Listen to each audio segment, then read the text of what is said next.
Hi, Alegre from Ember Living, here today to talk about how to green your kitchen. As with all things green living, we want to think about what's non-toxic and also how are we conserving our resources. So something that you might not have thought a lot about but is very important in green living is the idea of right sizing, meaning using the right tool for whatever it is you need to do. So for instance, if you're cooking a single burrito, it's not the best idea to turn on your oven to do that. You're wasting a lot of energy doing it that way. I'm a huge fan of toaster ovens. If you don't have one, I would recommend getting one. I literally do 99% of my cooking in a toaster oven, and it saves you a ton of energy. And actually things cook faster because in a small confined space, the heat is more efficiently distributed.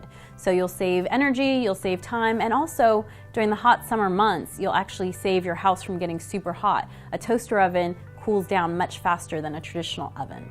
Another concept in green cooking is about what kind of pots and pans to use. Not only are using the correct pots and pans less toxic, but they will cook more efficiently. So I'm a huge fan of cast iron and enamel pots and pans for a number of reasons. Cast iron has no chemical coverings on them, which are carcinogenic, really bad for you. Anything that's nonstick is not a great idea because essentially it's like plastic and then you're cooking on top of plastic, which is not a great idea. Also, when you cook on cast iron, you get a trace amount of iron into your body, which is good for you because you need iron. And if you use cast iron properly, it's really easy to take care of and clean and cook with. If you visit my website, I have more videos actually about cast iron and how to care for it. So the other thing I love about cast iron is that it's really highly functional. So when my husband and I go camping, we just take our cast iron skillet with us, and in a pinch, it's also a really good weapon.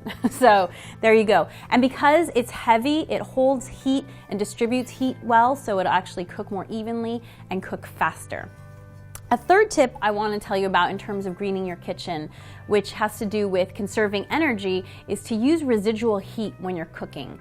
A lot of us are in the habit of boiling things for 20-30 minutes until it's fully cooked, say rice or pasta, but a number of those things you can cook them for, you can actively boil them for 1 to 5 minutes and then just keep them covered, and the residual heat that is in the pot with the flame off will actually cook it enough.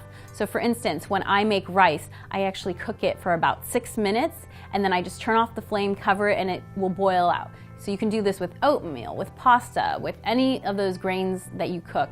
Use residual heat, or also even just when you're cooking eggs. When it gets to the point, I like my eggs really dry, so when my eggs get to the point where they're just a teeny bit wet, I'll just turn off the flame and the residual heat of the pan will finish the cooking. And you'll actually save a lot on your energy bill by thinking about cooking this way on a continual basis. So, tips on greening your kitchen. Hope they were helpful.